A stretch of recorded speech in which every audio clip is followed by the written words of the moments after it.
مين ما بيعرف الطربوش أو راس العبد؟ أكيد بلبنان كان اسمه راس العبد وتغير صار اسمه الطربوش. رح نعمله اليوم بطريقة كتير سهلة وبسيطة ومضمونة وناجحة 100%، وحتى عن جد نفس طعمة اللي بنشتريها من المحلات. وكمان رح نعمل الكرابيج ورح نحكي عن كل التفاصيل.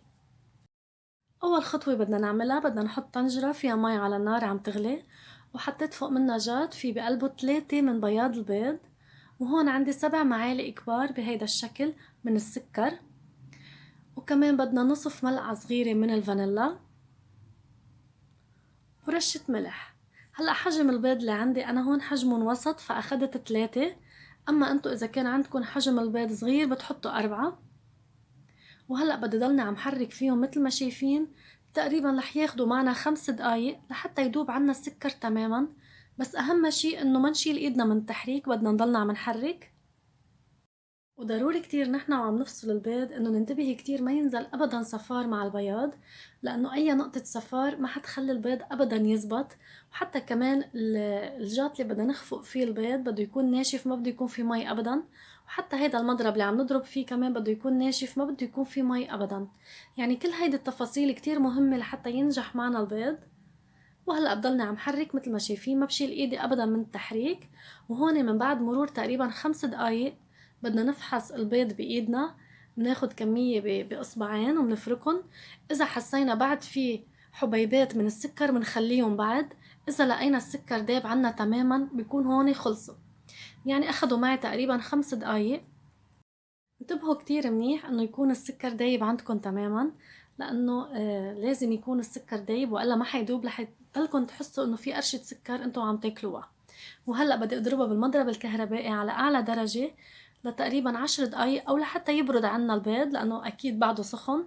فمنضلنا عم نضرب فيه لحتى يبرد ويصير عنا بهيدا الشكل. انا اخدوا معي تقريبا 10 دقايق حتى صاروا بهيدا الشكل مثل ما شايفين كيف صاروا عنا المزيج كتير تقيل واكيد بارد جدا.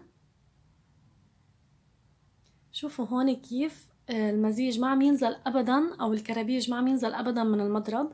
بس نعليها هيك، اذا حسيتوها عم تنزل دغري يعني بعد بدها خفق. لازم تكون تقيلة وسميكة بهيدا الشكل. هلا انا هون عندي بسكوت ساده، اي بسكوت ساده انتو عندكم اياه فيكم تستعملوه، منا مشكله ابدا. فتحتهم من العلبه وحطيتهم بالصحن وتركتهم برا تقريبا ساعه او ساعتين، منا مشكله ابدا. بس لحتى يطروا، لانه مثل ما بتعرفوا اول ما نفتح البسكوت بتكون بعدها قاسيه هيك وعم تقرش، فنحن وعم ناكل منها رح تتكسر ويطلع الكرابيج منها. فاذا حطيتوها برا قبل بساعه رح تطرى وبصير سهل اكلها. اكيد اذا عنا اولاد صغار كمان رح ينبسطوا فيها اكتر. وهلأ بنعبيهم بكيس الكريمة.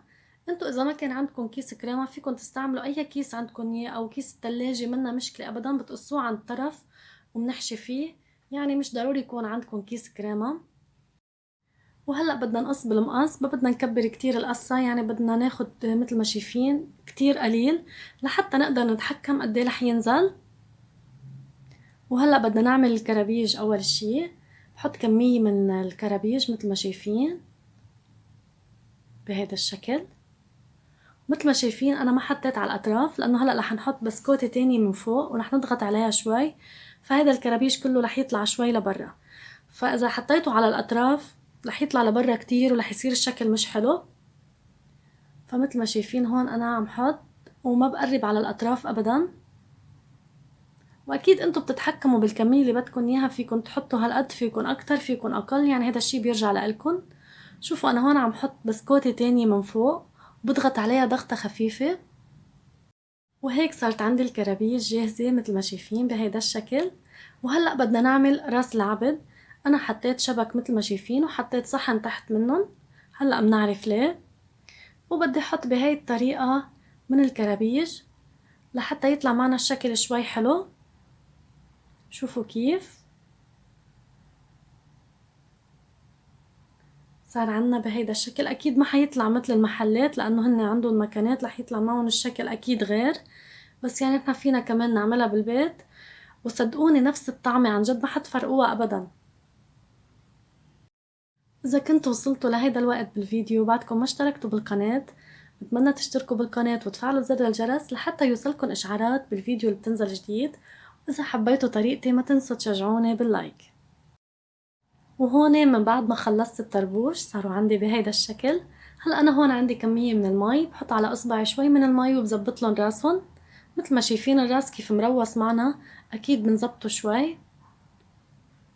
فلازم نحط مي، لانه اذا ما حطينا مي اكيد رح يلزقوا على ايدنا وما حيطلع الشكل يلي بدنا اياه.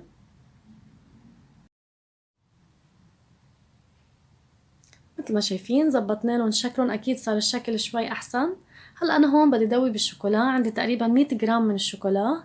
حطيت طنجرة فيها مي عم تغلي وبدنا ندوبهم على البخار. بدنا ننتبه كتير منيح انه ما يجي مي ابدا على الشوكولا، لانه اي نقطة مي رح ينتزع عنا الشوكولا. وحطيت معهم معلقتين كبار من الزيت النباتي. ضروري كتير تحطوا زيت نباتي لحتى يكون شوي الشوكولا خفيف ما يكون تقيل، ونحن وعم ناكلها كمان يكونوا شوي طرايا ما يكونوا كتير قاسيين وبيتكسروا معنا. وهلأ مندوبهم على البخار، وفينا كمان ندوبهم بالمايكروويف، منا مشكلة أبدا. بضلني عم حرك فيهم لحتى أتأكد إنه دابوا تماما.